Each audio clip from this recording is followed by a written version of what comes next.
Un exercice type maintenant d'étude des variations d'une fonction. Donc je prends une fonction f qui est définie sur R par 2x au cube plus 3x au carré moins 36x plus 1. On reconnaît ici une fonction polynôme de degré 3. Et on nous demande d'étudier les variations de f sur R. Il n'y a rien d'autre comme question. C'est la première question, c'est souvent la première question ou une des premières questions de l'exercice et qui vous donnera l'autorisation de faire la suite. Donc il faut être impérativement au point là-dessus. On va étudier cette fonction-là. Donc la première chose, qu'est-ce qu'on va dire? On va dire que f est dérivable sur R, déjà comme somme de fonctions dérivables, hein, puisque on ajoute, il n'y a que des additions et des soustractions, donc c'est bon, comme somme de fonctions dérivables sur R. Là, j'ai pris volontairement des fonctions de référence, donc il n'y a pas de formule spécifique, mais bien entendu, s'il y avait une formule, il faudrait la rédiger. Donc ça, c'est le premier point. Donc maintenant, on calcule f' de x. Quel que soit x appartenant à R, je vais dire que f' de x est égal, la dérivée de 2x au cube, ça nous fait donc 6x au carré. La dérivée de 3x au carré, ça nous fait plus 6x, ça nous fait 2 fois 3x, hein, 3 fois 2x, pardon. La dérivée de moins 36x, ça fait moins 36. Et le plus 1, ici, quand on le dérive, ça nous fait plus 0.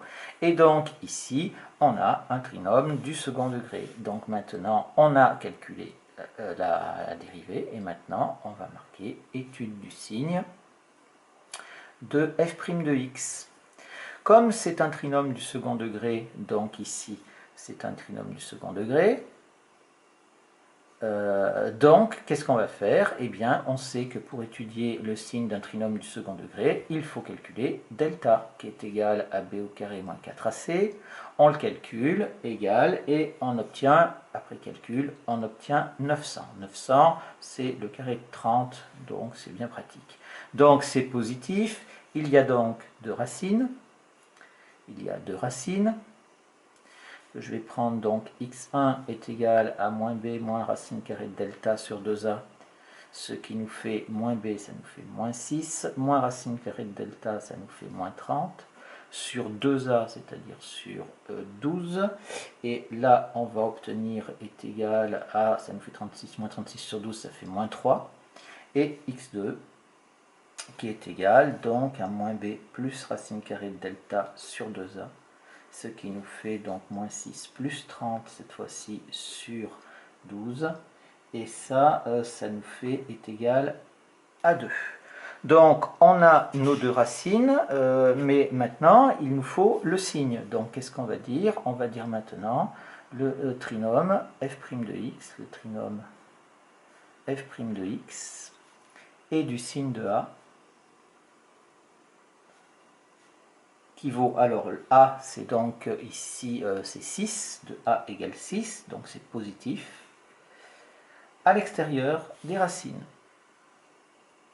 À l'extérieur des racines, et donc maintenant j'ai tout pour conclure. Donc je fais ici, vous voyez, on revient sur le fait que je juxtapose les deux tableaux, c'est-à-dire que j'ai ma première ligne qui est des valeurs de x, je vais avoir une ligne pour le signe de f' de x, attention, de f' de x, et après les variations de la fonction f. Ça, c'est donc la ligne que l'on rajoute en plus par rapport au tableau de variation que l'on pouvait faire en seconde.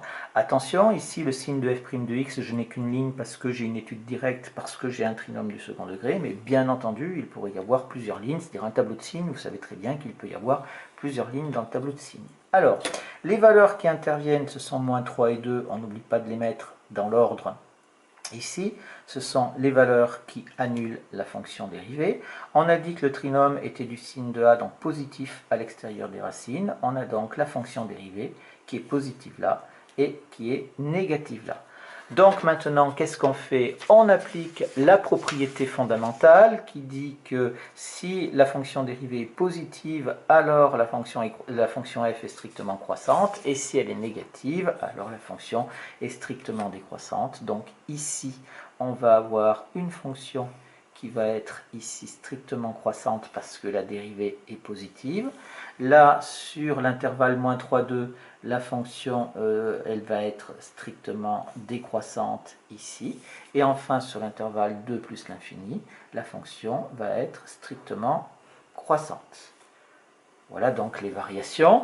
On sait que dans un tableau de variation, autant que possible, on met l'extrémité des flèches. Donc ici, on va mettre f de moins 3. Ici, on va avoir f de 2.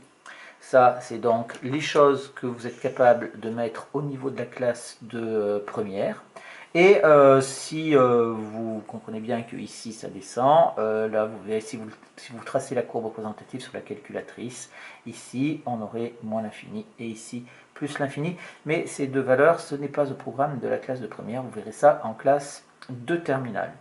Voilà donc comment est-ce qu'on étudie les variations d'une fonction en juxtaposant le tableau de signes de la fonction f' de x, de la fonction dérivée, avec toutes les lignes qu'il doit comporter, et ensuite on conclut avec le tableau de variation de la fonction f en renseignant les extrémités. Une fois que vous avez fait ça, vous pouvez mettre à côté du tableau, vous pouvez marquer f de moins 3 égale et f de 2 égale, et vous le donnez à la calculatrice. L'objet de la question n'est pas de vous évaluer sur votre capacité à calculer l'image de moins 3 et l'image de 2, on évalue la capacité à étudier les variations d'une fonction. Donc là, vous pouvez donner directement le résultat. Je ne l'ai pas fait, je mettrai le résultat sur le PDF.